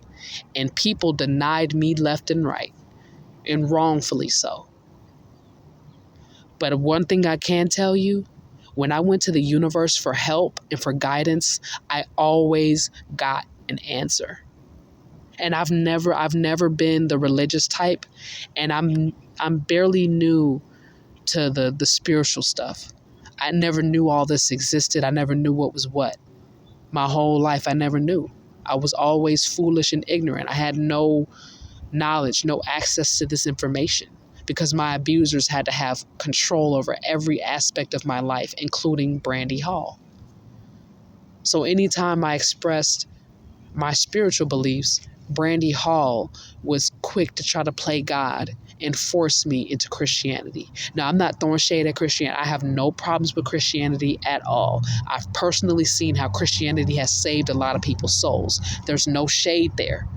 It's just Brandi Hall is a hypocrite, meaning that she has controlled people's lives so much so to where they were forced to bow down to Christ because that's what she wanted versus allowing people the free will to choose what belief systems they wanted to choose on their own. You understand where I'm coming from? So I have nothing but love and respect for Christianity as a religion. I don't have no problems with Christianity, and I have no problems, and I don't want no smoke with servers of Christ. You understand? I respect Jesus Christ. You understand? And I respect people who believe in Jesus Christ as their Savior. I respect that, and I'm not speaking to be disrespectful towards them. Let me be very clear. All right? I'm just being respectful. And I see how the Christian communities have had some value in a human life in comparison to some of the people who had power, who were very hypocritical, who were willing to let people starve to death and die. Some of these Christian organizations have fed people, have let people sleep in front of their church. You know what I'm saying? Have let people have hygiene and, feel like a human being. Some of these Christian organizations are responsible for why we're all not dead yet. So I'm not going to sit here and be disrespectful towards Christianity. I have a high level of respect, high level of the followers of Christ who have enough value for human life to put their organization in jeopardy to take care of people. Because believe it or not, some of these Christian organizations are getting heat for helping certain people. Y'all don't know what some of these Christians have to go through. These devout Christians, these morally high grounded Christians have to go through. I seen it with my own eyes. Them being blackballed by the government, and the government, or not even the government. The government's not the problem, but the Decepticons who manage and control the government's resources are blackballing some of these Christian organizations for helping certain people, for helping Black people, for helping people of color, for helping Native Americans. They getting heat. You don't think that? Some of them is getting blackballed and budget cutted because they're helping people that it doesn't benefit the Decepticons to help. And some of them are getting heat for that. So, everybody has their shadow and everybody has their light. You understand? And there are some people that are clear as day. They're not the problem. And they're helping people. They're trying to do the best that they can. It's just that Brandi Hall is not one of them. Okay? Brandi Hall is not one of them at all. And I can't give credit to Brandi Hall because she's responsible for why. A lot of us, how we're starting to remember some of these cycles that we're repeating. We're remembering past lives when we're not supposed to. Certain things that is supposed to be in the past is supposed to be in the past, but the past always somehow manifests into the future. Now, don't get me wrong. Nothing's new under the sun. That's absolutely correct. But there are some things that are new, hence progression and evolution. You understand? And the universe is trying to provide these things for us. But Brandi Hall is one of the people that's standing in the way of the universe, providing some blessings for us, showing us something new. Some things can be new under the sun if you don't have certain Decepticons standing in everybody's goddamn way. We're being guided. The universe is guiding some of us towards the sun so that we can provide some new things under the sun. And there's Decepticons like Brandi Hall who are standing in everyone's way. Nothing's new under the sun. Yeah, because of Brandi Hall. You know, like I said, I'm making it as clear as day that I am not perfect, and that sometimes I succumb to my own vices, my own sins, my own character flaws, and my own shadow. I slip up and I succumb to that, and a lot of us have. But Brandi Hall is going too far. She's gone too far already. And I mean, I had to say something about it, because if I didn't say anything about the way she was behaving and how she's personally responsible for all of our suffering and all of our poverty, if I didn't say something about it, guess what? Nothing new under the sun would be an infinite theory. Infinite. Think about the possibilities. Think about it. There was a quote. I think the woman's name is I don't know if it's Kim Saeed or Kim Cole. I apologize if I got her name incorrect, but this is a quote that comes from her. She said, "How could things possibly get worse in a universe that is expanding? The ways in which that you can be resilient and still stand strong is to go with the flow, aka self-preservation." But my question to the community is, how can people self-preserve if their entire sense of self and their safety is always being jeopardized? Think about it. How can a person self-preserve if they always have to go to war because there's people out there that keep attacking their safety? If it was you walking down the street and somebody came up and walked behind you, trying to stab you, trying to slit your throat, trying to shoot you while you're not looking, would you be able to self-preserve? Yes, but that would come out of a price, which is self-sacrifice. You would have to self-sacrifice your life to self-preserve. But what if you keep reincarnating back here because you had a job that the universe designed for you to fulfill, but you get a Decepticon who is intentionally blocking you from fulfilling that destiny that the universe saw fit, or your God, your supreme being you saw fit? What if it got to the point where you kept ripple effect after have you ever seen the movie Happy Birthday? How that woman kept dying and coming back, and she started to remember. And every time she died and came back, it was just annoying because she had to go through the same cycle. The same people approaching her, the same people coming up to her. And it wasn't even those people that were the problem. It was just a ripple effect. Imagine having to have that every single day because someone's standing in your way.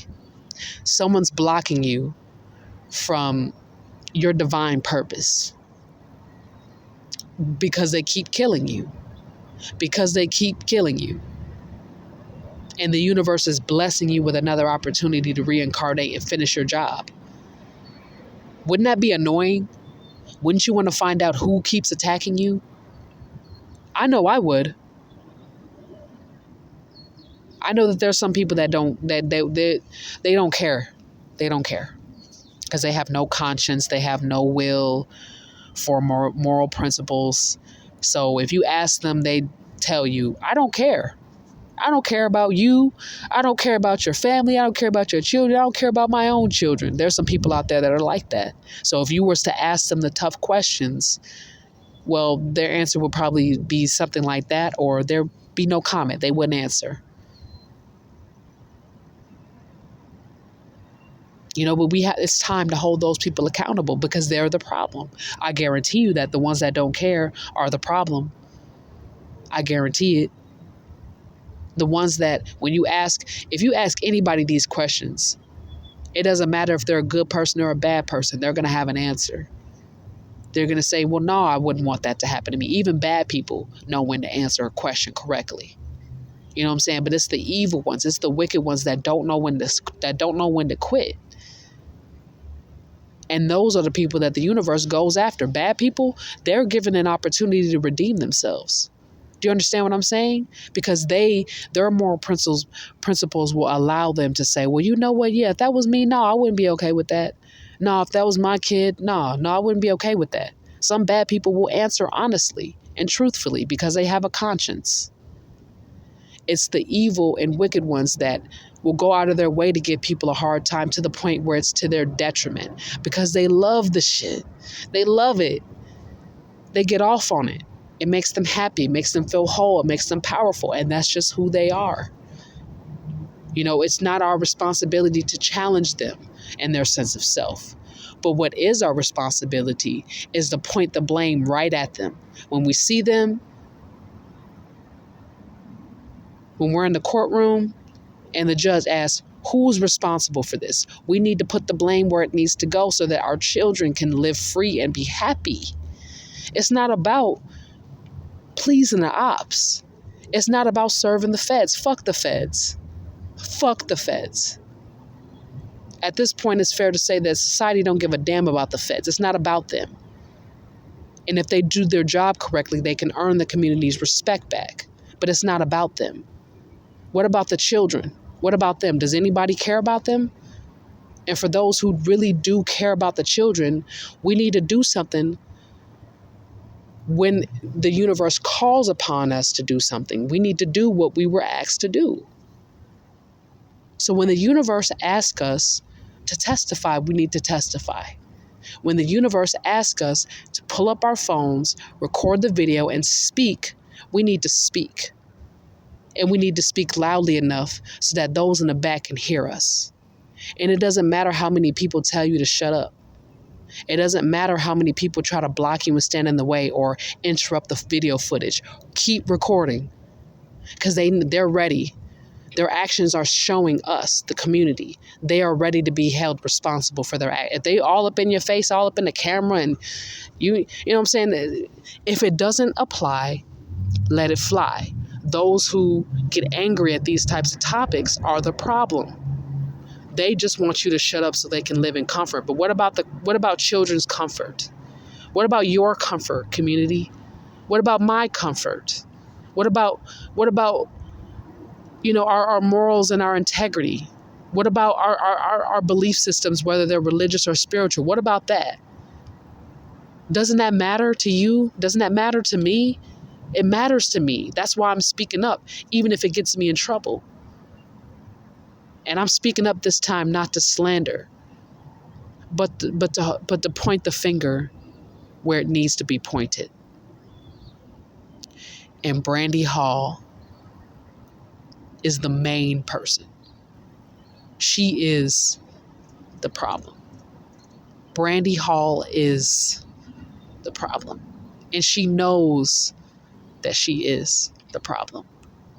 There's a difference between those who are fully unaware and foolish and ignorant of what they do. They have no knowledge of what they do and how it affects people. It's only so much accountability that you can hold someone to, right? If they don't know. But if they know and it's their intent to kill, steal, and destroy, we have to hold them accountable and let the universe take it from there. But when we need to start boycotting people who are the problem. Decepticons. We need to start boycotting them. Not protesting, boycotting. I mean, we could protest. Yeah, that helps because it spreads the message to the rest of the world that this is what's going on in this very country or this very state or city. It lets the rest of the world know whose intuition is being guided by their moral principles to find out what's going on and show support where they can. So we need to boycott along with protesting. We need to, because protesting is with words, is with sound, right? But boycotting is with action. not showing support, for institutions that don't show support for people of color, the indigenous humans of this planet. Do you understand? We need to boycott these. If these businesses don't support, the homeless revolution, guess what? We ain't buying from them no more. It's not like any of us could really do that anyway, because a lot of us are scraped for cash anyway. But some of us are forced into the revolution, and some of us are there by choice. It doesn't matter which one you are at this point, because you're in the revolution. You're in it. Whether you chose to be a part of the revolution or you were forced to be a part of it, you're a part of it, whether you like it or not.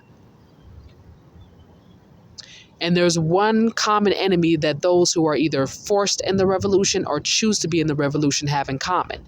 And it's Decepticons